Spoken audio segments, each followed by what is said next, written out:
ನಮಸ್ತೆ ಸ್ನೇಹಿತರೆ, ಇವತ್ತು ನಾವು ಪ್ರಥಮ BA BComನವರಿಗೆ ಇರುವಂತಹ ಇಂಗ್ಲೀಷ್ ಭಾಷಿಕದಲ್ಲಿ ಯಾವ ಒಂದು ಪ್ರಶ್ನೆಗಳನ್ನೆಲ್ಲ ಓದಲೇಬೇಕಾಗಿರುವಂತಹ ಪ್ರಶ್ನೆಗಳು ಯಾವುದು ಅಂತ ನಿಮಗೆ ನಾನು ತಿಳಿಸ್ತಾ ಹೋಗ್ತಾನೆ. ಮೊದಲಿಗೆ ಪದ್ಯದ ಭಾಗದಲ್ಲಿ, ಪೊಯಟ್ರಿ ಭಾಗದಲ್ಲಿ ಯಾವುದನ್ನೆಲ್ಲ ಓದ್ಕೊಳ್ಬೇಕು ಅಂತ ಹೇಳಿದರೆ, ಪದ್ಯದ ಭಾಗ ತುಂಬಾ ಮುಖ್ಯವಾಗಿರುವಂಥದ್ದು. ಆದ್ದರಿಂದ ನೀವು ಎಲ್ಲ ಪದ್ಯದ ಸಾರಾಂಶವನ್ನು ಕಲಿತುಕೊಂಡ್ರೆ ತುಂಬಾ ಒಳ್ಳೆಯದು ಸ್ನೇಹಿತರೆ. ಒಂದು ಯೂನಿಟ್ನಲ್ಲಿ 2 ಪದ್ಯ ಇದೆ, ಹಾಗೆ ಯೂನಿಟ್ 2ರಲ್ಲಿ 1 ಪದ್ಯ, ಯೂನಿಟ್ 3ರಲ್ಲಿ 2 ಪದ್ಯ ಇದೆ, ಹಾಗೆ ಯೂನಿಟ್ 4ರಲ್ಲಿ 1 ಪದ್ಯ, ಒಟ್ಟು 6 ಪದ್ಯ ಇರುವಂಥದ್ದು. ಈ 6 ಪದ್ಯದ ಸಮ್ಮರಿಯನ್ನು ಸರಿಯಾಗಿ ಕಲಿತ್ಕೊಳ್ಳಿ. ಆ ಸಮ್ಮರಿಯನ್ನು ಬಾಯ್ಪಾಠ ಮಾಡಿ ಆದರೂ ಕಲಿಯಿರಿ. ಯಾಕಂದರೆ ಈ ಒಂದು ಪದ್ಯದ ಭಾಗದಿಂದ ನಮಗೆ ಸಂದರ್ಭ ಸ್ವಾರಸ್ಯ ಬರೀಲಿಕ್ಕೂ ಕೂಡ ಕೊಡ್ತಾರೆ, ಪ್ರಶ್ನೋತ್ತರಗಳನ್ನು ಕೂಡ ಕೊಡ್ತಾರೆ. ಆದ್ದರಿಂದ ಈ ಒಂದು ಪದ್ಯದ ಭಾಗ ಸಮ್ಮರಿಯನ್ನು ಕಲಿತುಕೊಂಡ್ರೆ ತುಂಬಾ ಒಳ್ಳೆಯದು. ನಾನು ಅದೇ ರೀತಿ ಮಾಡಿಕೊಂಡಿರುವಂಥದ್ದು. 6 ಪದ್ಯದ ಸಮ್ಮರಿಯನ್ನು ಸರಿಯಾಗಿ ಕಲಿತಿರುವಂಥದ್ದು. 6 ಪದ್ಯದ ಸಮ್ಮರಿಯನ್ನು ನಾನು ಈಗಾಗಲೇ ನಿಮಗೆ ವಿವರಿಸಿದ್ದೇನೆ. ಅದು ಹಳೆಯ ವಿಡಿಯೋದಲ್ಲಿದೆ, ನೋಡಿಕೊಳ್ಳಿ, ಪ್ಲೇ ಲಿಸ್ಟಲ್ಲಿದೆ. ಅದು 6 ಪದ್ಯದ ಸಮ್ಮರಿಯನ್ನು ಸರಿಯಾಗಿ ಕಲಿಬೇಕು ನೀವು. ಆವಾಗ ನಿಮಗೆ ಈ ಒಂದು ಪದ್ಯದಿಂದ ಯಾವುದೇ ಪ್ರಶ್ನೆಯನ್ನು ಕೊಟ್ಟರು ಆ ಸಮ್ಮರಿಯನ್ನೇ ಬರಿತಾ ಹೋಗುವಂಥದ್ದು. ಆ ರೀತಿಯನ್ನು ಮಾಡಿಕೊಳ್ಬೇಕು. ಸಂದರ್ಭ ಸ್ವಾರಸ್ಯದ ಪ್ರಶ್ನೆಗಳು ಬಂದಾಗ ಕೂಡ ಹಾಗೆ ಆ ಸಾಲುಗಳನ್ನು ನೋಡಿದಾಗ ನಮಗೆ ಇದು ಯಾವ ಪದ್ಯದಿಂದ ಬಂದಿದೆ ಅಂತ ಗೊತ್ತಾಗ್ತದೆ. ಆವಾಗ ನಾವು ಏನು ಮಾಡಬೇಕು ಅಂದರೆ, ಮೊದಲಿಗೆ ಪದ್ಯದ ಹೆಸರನ್ನು ಬರಿಬೇಕು, ಮತ್ತು ಪದ್ಯವನ್ನು ಬರೆದ ಲೇಖಕರ ಹೆಸರನ್ನು ಕೂಡ ಬರಿಬೇಕು. ಆದ್ದರಿಂದ ಪ್ರತಿಯೊಂದು ಪದ್ಯದ ಹೆಸರು ಮತ್ತು ಪದ್ಯದ ಲೇಖಕರ ಹೆಸರನ್ನು ಸರಿಯಾಗಿ ಕಲಿತ್ಕೊಳ್ಳಿ. ಇವಾಗ ಡಫೋಡಿಲ್ಸ್ ಪದ್ಯ ಅಂತ ಬಂದಾಗ William Wordsworth, upon Westminster bridge ಕೂಡ ವಿಲಿಯಂ ವರ್ಡ್ಸ್ವರ್ತ್. ಆಮೇಲೆ not marble nor the gilded monuments ಅಂತ ಪದ್ಯ ಬಂದಾಗ ಅದಕ್ಕೆ ವಿಲಿಯಂ ಶೇಕ್ಸ್ಪಿಯರ್. ಈ ರೀತಿಯಾಗಿ ಪದ್ಯದ ಹೆಸರು ಮತ್ತು ಲೇಖಕರ ಹೆಸರನ್ನು ಕೂಡ ನೀವು ಸರಿಯಾಗಿ ಕಲಿತುಕೊಳ್ಬೇಕು. ನಾನು ಹೇಳುವಂಥದ್ದಷ್ಟೇ. ಇಂಗ್ಲೀಷ್ ಕಷ್ಟ ಆಗ್ತಾ ಇದೆ ಅಂತ ಅನಿಸೋರು ಅಥವಾ ಇಂಗ್ಲೀಷ್ ಕಷ್ಟ ಆಗುವವರು ನೀವೇನು ಮಾಡಬೇಕು ಅಂತ ಹೇಳಿದರೆ, ಸಮ್ಮರಿಯನ್ನು ಸರಿಯಾಗಿ ಕಲಿತ್ಕೊಳ್ಳಿ.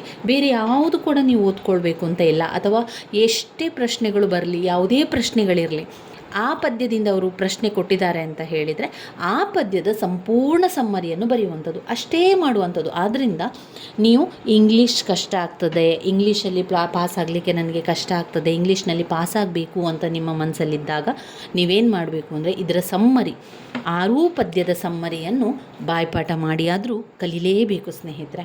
6 ಸಮ್ಮರಿಯನ್ನು ಸರಿಯಾಗಿ ಕಲಿತುಕೊಂಡ್ರೆ ಸಾಧಾರಣವಾಗಿ ನಿಮಗೆ ಪದ್ಯದಿಂದ ಬರುವಂತಹ ಎಲ್ಲ ಪ್ರಶ್ನೋತ್ತರಗಳಿಗೆ ಉತ್ತರವನ್ನು ಬರೀಲಿಕ್ಕಾಗ್ತದೆ, ಹಾಗೆ ಸಂದರ್ಭದ ಪ್ರಶ್ನೆಗಳಿಗೆ ಕೂಡ ಉತ್ತರವನ್ನು ಬರೀಲಿಕ್ಕಾಗ್ತದೆ. ಇನ್ನು ಬರುವಂಥದ್ದು ಪಾಠದ ಭಾಗ. ನೋಡಿ, ಪಾಠದ ಭಾಗದಲ್ಲಿ ಎಲ್ಲವನ್ನು ಓದಬೇಕು ಅಂತ ಇಲ್ಲ. ಕೆಲವೊಂದು ಇಂಪಾರ್ಟೆಂಟ್ ಇರುವಂತಹ ಪಾಠದ ಸಮ್ಮರಿಯನ್ನು ಕಲಿಬೇಕು. ಅಂದರೆ ಆ ಒಂದು ಕಥೆಯನ್ನು ತಿಳ್ಕೊಳ್ಳಿ, ಏನು ಕೊಟ್ಟಿದ್ದಾರೆ, ಅದರ ವಿಚಾರ ಯಾವ ವಿಷಯದ ಬಗ್ಗೆ ಇದೆ ಎನ್ನುವಂಥದ್ದನ್ನು ನೋಡಿಕೊಂಡು ನಂತರ ಅದರ ಪಾಯಿಂಟ್ಸ್ಗಳನ್ನು ಕಲಿತುಕೊಂಡು ಆ ಪಾಯಿಂಟ್ಸ್ಗಳನ್ನು ಬರೆಯಿರಿ. ಒಂದು of studies, ladies head dresses, the necklace, Gulliver travel, ಈ 4 ಪಾಠಗಳ ಸಮ್ಮರಿಯನ್ನು ಕಲಿತುಕೊಳ್ಳಿ. ಈ 4 ಪಾಠದ ಸಮ್ಮರಿ ತುಂಬಾ ಮುಖ್ಯವಾಗಿರುವಂಥದ್ದು. ಈ 4 ಪಾಠದ ಸಮ್ಮರಿಯನ್ನು ಕೂಡ ನಾನು ನಿಮಗೆ ಕೊಟ್ಟಿದ್ದೇನೆ, ಹಳೆಯ ವಿಡಿಯೋದಲ್ಲಿ ಇದೆ. ಸಮಯ ಇದ್ದರೆ ಮತ್ತೊಮ್ಮೆ ವಿವರಿಸಲಿಕ್ಕೆ ಪ್ರಯತ್ನಿಸ್ತೇನೆ.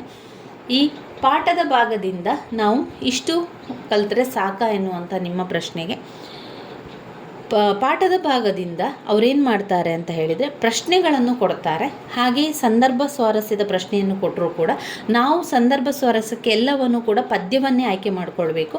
ಪ್ರಶ್ನೋತ್ತರ ಅಂತ ಬಂದಾಗ ಅದರಲ್ಲಿ ನಾವು ಇದನ್ನು ಆಯ್ಕೆ ಮಾಡಿಕೊಂಡ್ರಾಯಿತು. 2 ಪ್ರಶ್ನೆಯಲ್ಲಿ 1 ಪ್ರಶ್ನೆಯನ್ನು ಬರೀಲಿಕ್ಕೆ ಇರ್ತದೆ.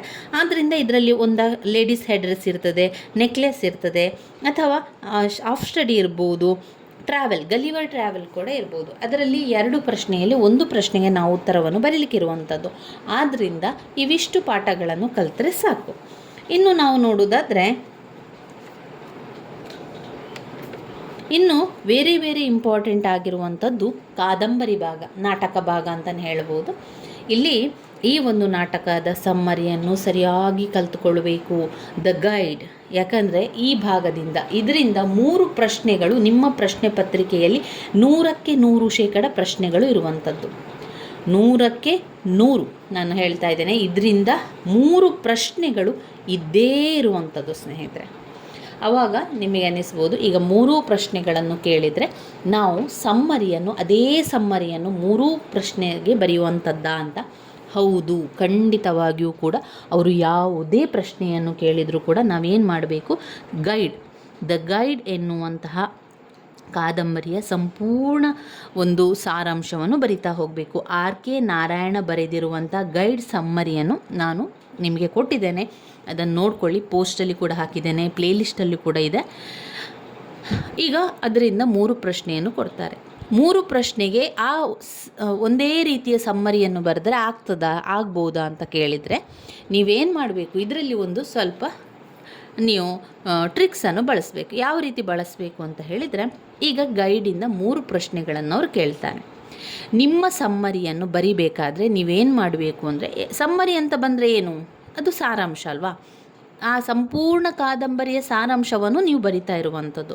ಅದರಲ್ಲಿ ಅವರು ಕೇಳಿರುವಂತಹ ಪ್ರಶ್ನೆಗೆ ಉತ್ತರ ಕೂಡ ಅದರೊಳಗೆ ಇರ್ತದೆ ಅಲ್ವಾ.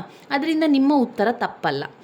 ನೀವೇನು ಮಾಡಬೇಕು ಅಂದರೆ, ಅವರು ಕೊಟ್ಟಿರುವ ಪ್ರಶ್ನೆಯನ್ನು ಸೇರಿಸ್ತಾ ನಿಮ್ಮ ಸಮ್ಮರಿಯನ್ನು ಮುಂದುವರಿಸ್ತಾ ಹೋಗಬೇಕು. ನೀವು ಸಮ್ಮರಿಯನ್ನು ಬರಿತಿದ್ದೀರಿ ಅಂತಾದರೆ ಅವರು ಕೊಟ್ಟಿರುವಂತಹ ಪ್ರಶ್ನೆಯನ್ನು ಆರಂಭದಲ್ಲಿ ನಡುವಿನಲ್ಲಿ 2-3 ಬಾರಿ ಸೇರಿಸ್ತಾ ನೀವು ಆ ಒಂದು ಸಮ್ಮರಿಯನ್ನು ಮುಗಿಸಬೇಕು.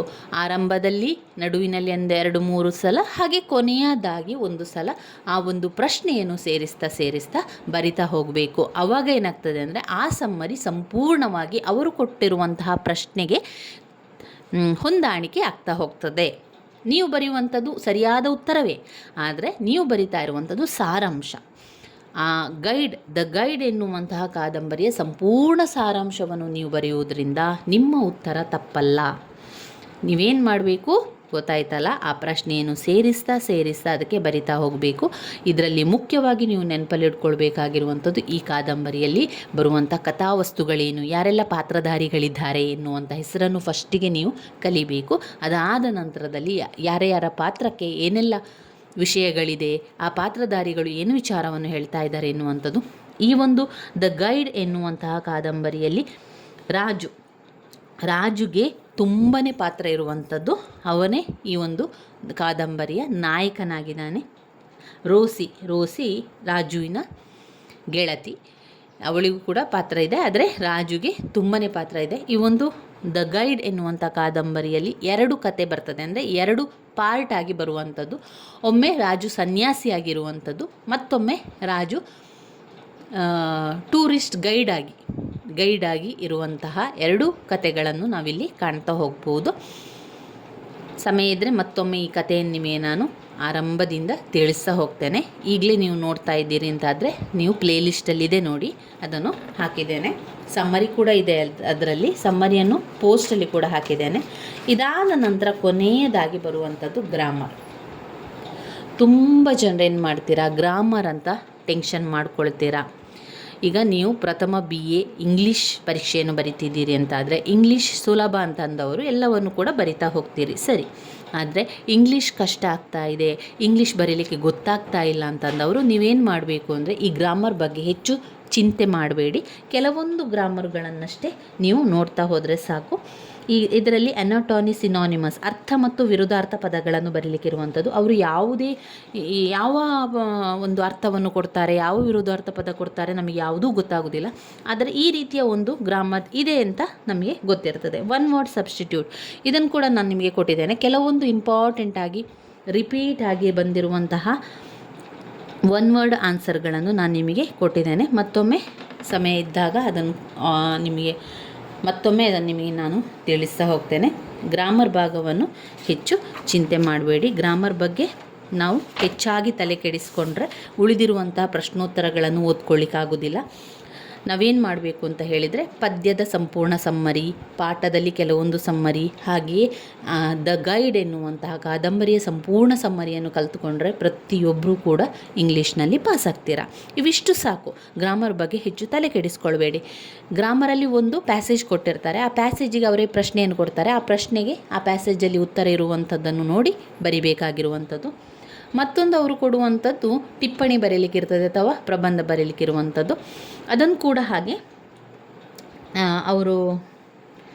ನಾವು ಯಾವುದು ಇದರಲ್ಲಿ ಪ್ರಥಮ BA ವಿದ್ಯಾರ್ಥಿಗಳಿಗೆ ಪ್ರಬಂಧ ಬರೀಲಿಕ್ಕೆ ಇರುವುದಿಲ್ಲ, ಅದು ದ್ವಿತೀಯ BAಯಲ್ಲಿ ಬರುವಂಥದ್ದು. ಇದರಲ್ಲಿ ಅನಾಟಮಿ, ಆಮೇಲೆ ಒನ್ ವರ್ಡ್ ಸಬ್ಸ್ಟಿಟ್ಯೂಟ್ ಕೊಡ್ತಾರೆ, ಆ್ಯಕ್ಟಿವ್ ಪ್ಯಾಸಿವ್ ವಾಯ್ಸ್ ಕೊಡುವಂಥದ್ದು, ಯೂಸ್ ಐಡಮಸ್ ಈ ರೀತಿಯಾಗಿ ಕೊಡುವಂಥದ್ದು. ಇದರ ಬಗ್ಗೆ ಹೆಚ್ಚು ಯೋಚನೆ ಮಾಡಬೇಡಿ. ಆದರೆ ಗ್ರಾಮರಲ್ಲಿ ಯಾವುದೆಲ್ಲ ಕೊಡ್ತಾರೆ ಎನ್ನುವಂಥ ವಿಚಾರವನ್ನು ನಾನು ಈಗಾಗಲೇ ಒಂದು ವಿಡಿಯೋವನ್ನು ಮಾಡಿ ಹಾಕಿದ್ದೇನೆ, ಅದರಲ್ಲಿ ನೀವು ನೋಡ್ಕೊಳ್ಳಿ. ತುಂಬಾ ಹಳೆಯ ವಿಡಿಯೋ ಅದು. ಅದರಲ್ಲಿ ಪ್ರಥಮ BA ವಿದ್ಯಾರ್ಥಿಗಳ ಗ್ರಾಮರ್ ಭಾಗವನ್ನು ಸಂಪೂರ್ಣವಾಗಿ ತಿಳಿಸ್ಕೊಟ್ಟಿದ್ದೇನೆ, ಅದನ್ನು ನೋಡ್ಕೊಳ್ಳಿ ನೀವು. ಆದರೆ ಗ್ರಾಮರ್ ಅಂತ ಹೇಳಿ ಅದಕ್ಕೆ ಹೆಚ್ಚು ಟೈಮನ್ನು ತಗೊಳ್ಬೇಡಿ, ಸಮ್ಮರಿಯನ್ನು ಕಲಿತುಕೊಳ್ಳಿ. ಮೊದಲಿಗೆ ನೀವು ಮಾಡಬೇಕಾಗಿರುವಂಥದ್ದು ಸಮ್ಮರಿ. ಅವಷ್ಟು ಸಮ್ಮರಿಯನ್ನು ಬರೆದು ಕಲಿತು ಮಾಡಿದರೆ, ಆ ಸಮ್ಮರಿಯನ್ನೇ ಬರೆದ್ರೆ ಸಾಕು, ನಿಮಗೆ ಪಾಸಂಕಗಳು ಸಿಗಲಿಕ್ಕೆ ಏನೂ ಕೂಡ ಚಿಂತೆ ಇಲ್ಲ. ಆದ್ದರಿಂದ ಗ್ರಾಮರನ್ನು ಹೆಚ್ಚು ಚಿಂತೆ ಮಾಡಲಿಕ್ಕೆ ಹೋಗಬೇಡಿ. ಒಂದು ವೇಳೆ ನಿಮಗೆ ಗ್ರಾಮರ್ ಸುಲಭ ಅಂತ ಇದೆ ಅಂತಂದರೆ ನೋಡ್ಕೊಳ್ಳಿ, ಓದ್ಕೊಳ್ಳಿ. ಅದರಲ್ಲಿ ಅವರು ಏನು ಮಾಡ್ತಾರೆ ಅಂತ ಹೇಳಿದರೆ, ಟೆಕ್ಸ್ಟ್ ಬುಕ್ಕಲ್ಲಿ ಕೊಟ್ಟಿರುವಂತಹ ಗ್ರಾಮರನ್ನೇ ಅವರು ನಮಗೆ ಕೊಡುವಂಥದ್ದು, ಬೇರೆ ಎಲ್ಲಿಂದ ಹುಡುಕಿ ಕೊಡುವಂಥದ್ದಲ್ಲ. ಅವರು ನಮಗೆ ಕೊಟ್ಟಿರುವಂಥ ಟೆಕ್ಸ್ಟ್ ಬುಕ್ಕಿಂದಲೇ ಆ ಭಾಗದಲ್ಲಿರುವಂತಹ ಪ್ರಶ್ನೆಗಳನ್ನೇ ಕೊಡ್ತಾರೆ. ಆದರೆ ಅದು ತುಂಬಾ ಕೊಟ್ಟಿರ್ತಾರೆ, ಅದರಿಂದಲೇ ಅವರು ಆಯ್ಕೆ ಮಾಡಿ ಕೊಡ್ತಾರೆ. ನೋಡಿ, ಒನ್ ವರ್ಡ್ ಸಬ್ಸ್ಟಿಟ್ಯೂಟ್ ಬರೀಲಿಕ್ಕೆ ಒನ್ ವರ್ಡಿನ ಆನ್ಸರ್ ಬರೀಬೇಕು ನಮಗೆ. ಅವರು ಈ ರೀತಿಯಾಗಿ ಒಂದು ಸಾಲುಗಳನ್ನು ಕೊಡ್ತಾರೆ, ನಮಗೆ ಅದಕ್ಕೆ ಒಂದು ಉತ್ತರ ಆಗಬೇಕು. ಇದನ್ನು ನಾವು ಸ್ಪೆಲ್ಲಿಂಗ್ ರೀತಿಯಲ್ಲಿ ಕಲಿತೇ ಬರಿಬೇಕಾಗ್ತದೆ, ಯಾಕಂದರೆ ಇದು ಸ್ವಲ್ಪ ಕಷ್ಟದ ರೀತಿಯಲ್ಲಿ ಒನ್ ವರ್ಡ್ ಸಬ್ಸ್ಟಿಟ್ಯೂಟ್ ಇರ್ತದೆ.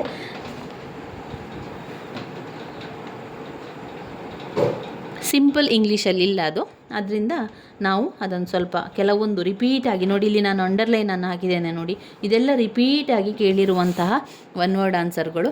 ಅದರಿಂದ ನಾವು ಅದನ್ನು ಬಾಯ್ಪಾಠ ಮಾಡಿ ಆದರೂ ಕಲ್ತ್ಕೊಳ್ಬೋದು. 2-3 ಒಂದು 10 ಒನ್ ವರ್ಡ್ ಆನ್ಸರನ್ನು ಕಲ್ತ್ಕೊಳ್ಬೋದಷ್ಟೇ ವಿನಃ ಇದರಲ್ಲಿ ಸಾಕಷ್ಟಿದೆ, ಎಲ್ಲವನ್ನು ಓದ್ಕೊಳ್ಳಿಕ್ಕೆ ಸಾಧ್ಯ ಇಲ್ಲ. ನಿಮಗೆ ಆಗ್ತದೆ ಅಂತ ಆದರೆ ಓದ್ಕೊಳ್ಳಿ, ಈ ರೀತಿಯಾಗಿ ಮಾಡಿಕೊಳ್ಳಿ. ಪದ್ಯದ ಸಮ್ಮರಿಯನ್ನು ಎಲ್ಲವನ್ನು ಕಲಿಬೇಕು ನೀವು. 6 ಪದ್ಯದ ಸಮ್ಮರಿಯನ್ನು ಕಲಿತುಕೊಂಡ್ರೆ ತುಂಬಾ ಅನುಕೂಲ ಆಗ್ತದೆ, ಪರೀಕ್ಷೆಗೆ ಪಾಸಾಗಲಿಕ್ಕೂ ಕೂಡ ಸಹಾಯ ಆಗ್ತದೆ. ಸ್ನೇಹಿತರೆ, ನನ್ನ ವೀಡಿಯೋಸ್ ಎಲ್ಲ ನಿಮಗೆ ಇಷ್ಟ ಆಗ್ತಾ ಇದ್ದರೆ ಲೈಕ್ ಕೊಡಿ, ಶೇರ್ ಮಾಡಿ, ಸಬ್ಸ್ಕ್ರೈಬ್ ಮಾಡಲಿಕ್ಕೆ ಮರಿಬೇಡಿ. ಧನ್ಯವಾದಗಳು.